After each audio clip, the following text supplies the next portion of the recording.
Happy almost 4th of July. It's a beautiful day here in California. And we are studying why Ashtanga. And this is probably the topic that you hear surprisingly more than you might think in a yoga class. But this week is about prana. It's about chi, it's about ki, it's about energy. And one of the things that I've said for years and years and years is that Ashtanga is a pranic practice. And if I could say Ashtanga has a brother or a sister, I would say that they have a brother or sister not called yoga, but their brother and sister is what? Martial arts. And the mother of martial arts is what? There's a mother of martial arts. Where did martial arts originate? Where? What country? India. So a lot of people don't realize that, and I only know that because we brought in on Sunday a Qigong teacher named Adil, who's wonderful.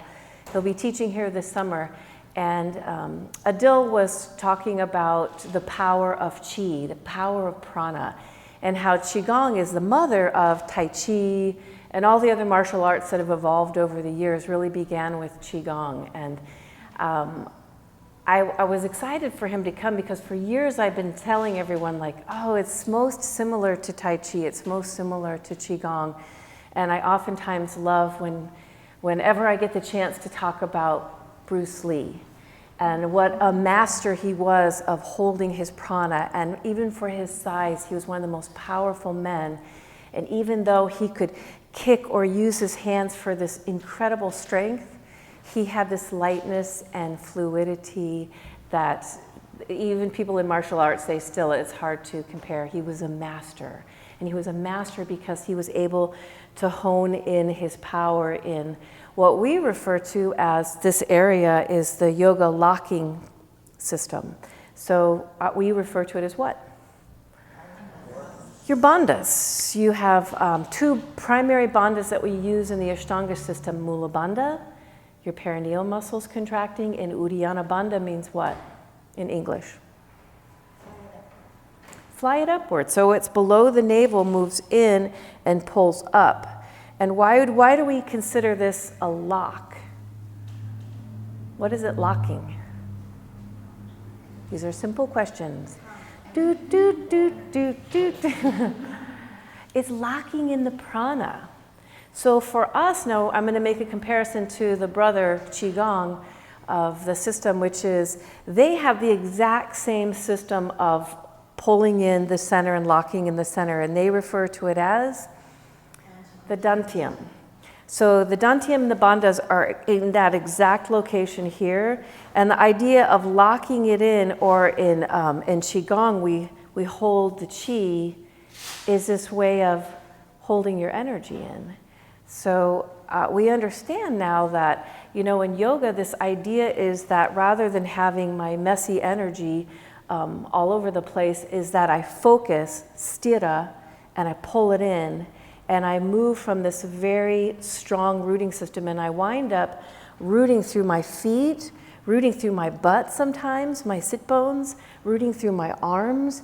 And again, I love just this image of like a beautiful dancer like Shala or Bruce Lee, who moves with intention from the center, intention from here, but intention from here. And every movement has a point of fullness and extension. And as my arm is going up, my feet are going down. And it has that possibility for. So this is what Adil said so many beautiful things. And I realized when I went to his Qigong class, the way he spoke, we actually had him speak for almost a half an hour, a good 20 minutes. He said a lot of things that I'm like, oh, that would be a great t-shirt, or that's a great quote, right? Like, he has really powerful things that he said that were very simple and short, almost like what we consider a sutra, is a stitch. We say something small with a big meaning. And he said a lot of these things, and he said the word a lot afterwards, like he would engage us that way by saying something simple and powerful and engage us. And when I took his class, I realized it was because in Qigong, he has to say things to us about, like, we're, going over the river now, or we're entering the water fountain. But then he gives us directives in the same way we do in Ashtanga that are very short, but that try to keep us very mindful and with intention in the practice of Qigong. But even when I took away all the things that he said that were wonderful, I personally remembered one thing that he started with. And he said this: we either practice like this or we practice like this. And I said this to my corporate students yesterday.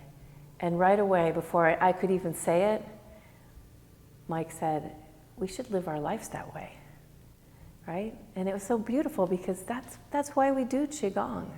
So we live our lives this way.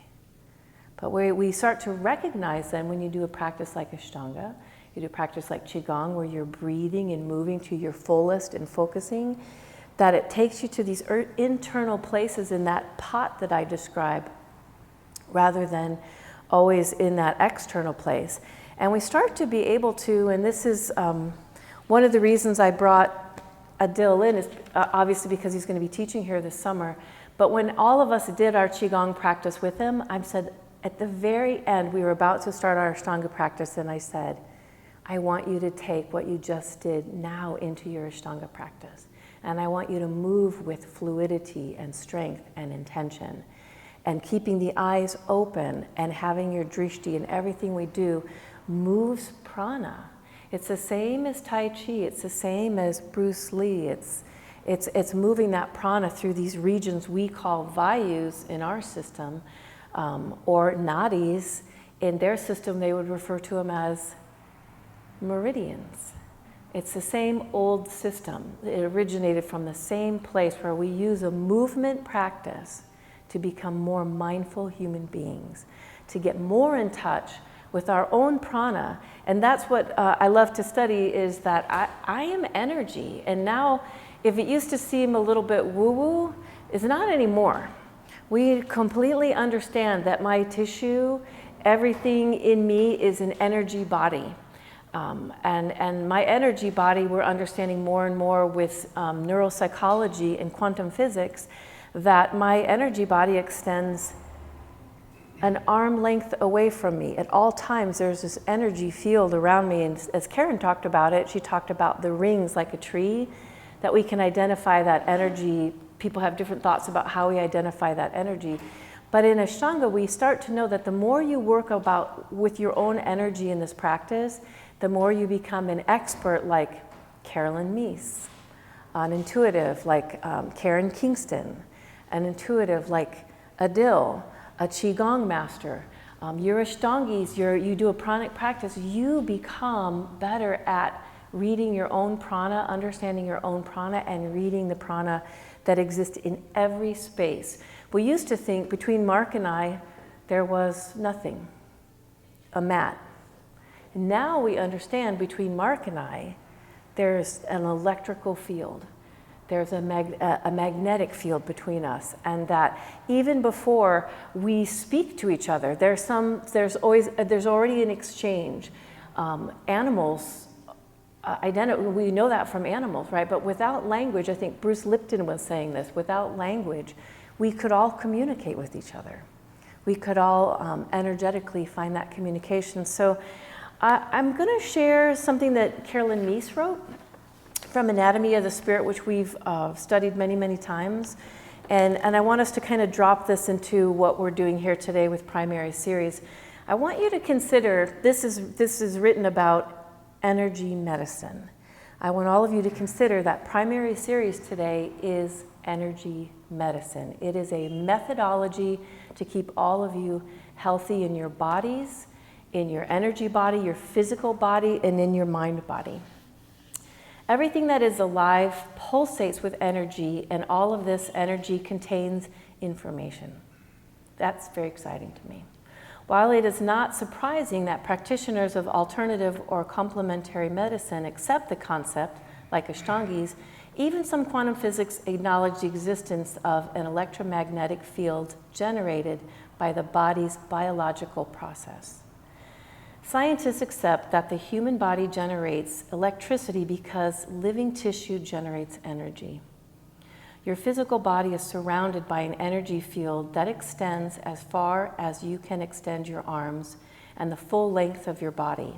It is both an information center and also a highly sensitive perceptual system. We are constantly in communication with everything around us through this system, which is kind of conscious electricity that transmits and receives messages to and from other people's bodies. These messages from and within the energy field are what intuits perceive. Practitioners of energy medicine, so that is you. You are a practitioner of an energy medicine. Practitioners of energy medicine believe that the human energy field contains and reflects each individual's energy. It surrounds us and carries the emotional energy created by our internal and our external experiences, both positive and negative. This emotional force influences the physical tissue within our bodies. In this way, and here's the great quote by Carolyn Meese, in this way, your biography, that is the experiences that make up your life, become your biology. You've heard that before. I think Dr. Joe Dispenza says that quite a bit as well. So just want to finish with that quote, which I just read, and a quote by Dr. Joe Dispenza, since we're going to be reading Becoming Supernatural this semester for our Svadhyaya series. Dr. Joe Dispenza said, it sounds so simple, but if you really sit with it for a while, it can maybe blow your mind a little bit. He said, life is about the management of energy. So Carolyn Meese said we're energy bankers. You know, we spend it, we deplete it. Sometimes we get more of it, right? She calls us energy bankers. Joe says, life is about the management of energy. Where you place your attention is where you place your energy. So whatever I am focusing my mind on, he also said, I was watching another YouTube of his, that most of our life happens between our ears. What we think of our life is literally being generated here and we're living it. When you wake up in the morning, those first thoughts you have as you're driving in your car, we can't shut our minds off. So it's constantly in motion and generating. Our attention is actually creating energy. So here's your homework for this week. Does anybody want homework? Yes. Yes, please. Because you know what? This is just philosophy. This is just all kinds of great information. But if this isn't applicable to your life, if Mark can't go out there and use some of it, it's just philosophy then. So what I'd like you to do is to take one day this week. I'm only asking you to do this one day, to take a journal, and all day to journal on your thinking mind, your thinking process. And when you wake up in the morning, just journal. What were the first thoughts you had? While you were brushing your teeth, what were you thinking? You're driving in your car, what were you thinking? When we're eating, our minds are gobbling up other stuff or creating other stuff. And just write that down and then just have a reflection at the end of the day about how your energy was spent that day, depending on where your thoughts were going all day. It's just a fun Svadhyaya self-study observation. As always, I honor each one of you and all of you for choosing a practice that's the medicine energy practice. Namaste.